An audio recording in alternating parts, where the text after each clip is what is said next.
today about this particular scripture. There are a lot of scriptures, some sayings of Jesus that can be kind of misunderstood sometimes. And so I want to kind of look at each one of these scriptures where sometimes it can be taken the wrong way, and we want to look at it in its context, what it's really saying, what it's not saying. So this morning we're going to take a look at Matthew 5:38 through 42.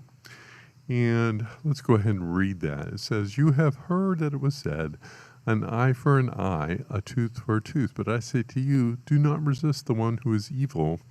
But if anyone slaps you on the right cheek, turn to him the other also. If anyone would sue you and take your tunic, let him have your cloak as well. And if anyone forces you to go to 1 mile, go with him too. Give to the one who begs from you, and do not refuse the one who would borrow from you."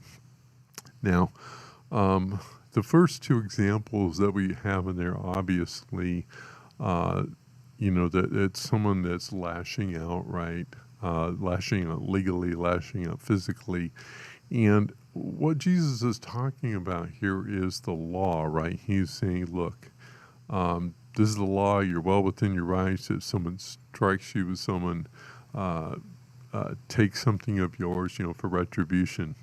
And what he's saying is really, this is a exaggerated statement, or it's what's called hyperbole. It's a hyperbolic statement, a statement that is kind of seems to go to extreme. Now, Jesus said this to kind of shock his audience and get them to think a little bit more deeply about what he was talking about. And when we look at the statement, again, he's saying that, look, don't rush to retaliate. Don't just take revenge. I mean, we think about revenge all the time. Look at all the movies that we have that are basically revenge fantasies. I mean, we have John Wick #4. Really? #4?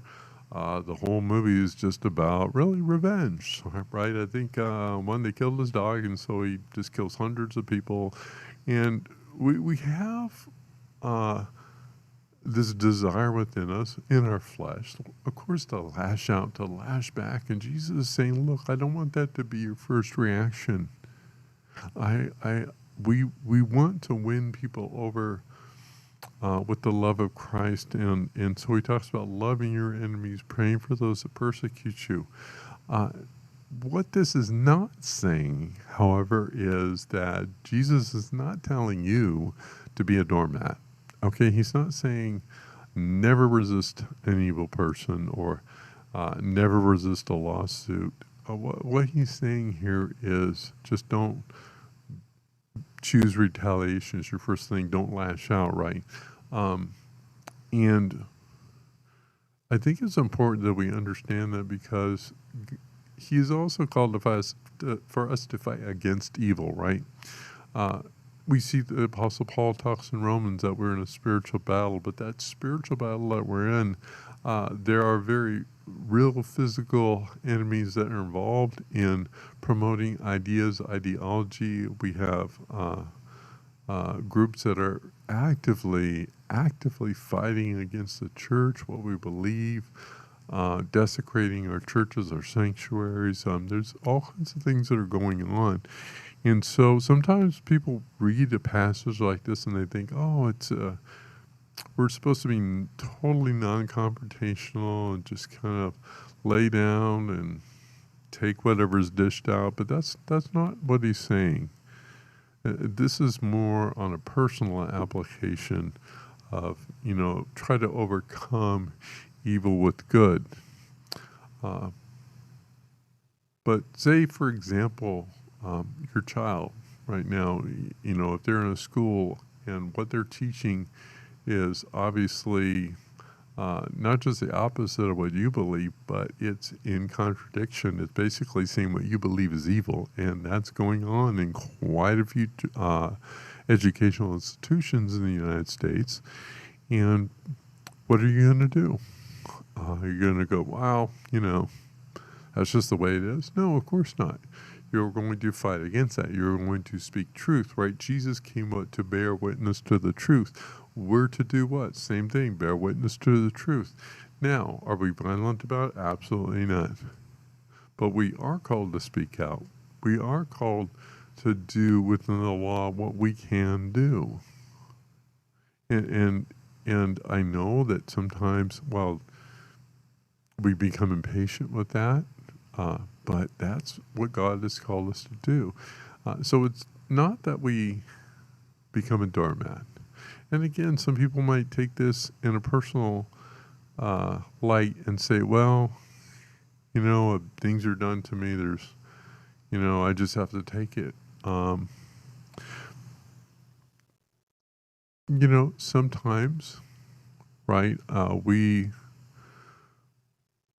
someone might steal from us. Sometimes someone might have done something to hurt us. And again, there's a room for forgiveness. But sometimes, if you're in an abusive situation, Jesus is not saying stay in an abusive situation. Again, this is hyperbole, and it's also kind of narrowly focused on dealing with those that we want to come to know the Lord, and initially they might attack us, but we're trying to win them over with the love of Christ. This is not speaking to governmental situations. This is not speaking to people that are in an abusive situation. Not at all. So I hope that you understand this, that this is not just carte blanche just for evil people to do whatever the heck they want to do. So Jesus is not, again, calling you to be a doormat. He's just saying, hey, love your enemies, pray for people, try and win them over with good. Don't give them back what they've given you. Give them something better, pray for them, forgive them. But don't take this so far that you think, well, God just wants me to be in some abusive situation. That is not at all what he's saying. Or God doesn't want me to, take steps to speak truth, to go to school boards or to be involved in fighting back, against some of the evil that we see happening in our culture. That's not at all what he's saying here. He's just saying, hey, when at all possible, have this heart, have this attitude. So again, hopefully that helps. It's not hyperbole. It's a hyperbolic statement. It's not meant to be applied to every situation. It's kind of like when Jesus said, with the eye and pluck it out. Obviously, he's not speaking literally, but we have to learn to understand what Jesus is saying in the context of what he's saying, and be able to apply it appropriately to our lives. I hope this was helpful to you guys. And if you want to hear more of these things, or you want me to talk about other particular topics, address certain issues, particular scriptures, answer questions for you, I'm more than willing to do that. Again, my name is Pastor Dave Wilson, and hope you enjoyed this episode. We'll see you in the next one. God bless.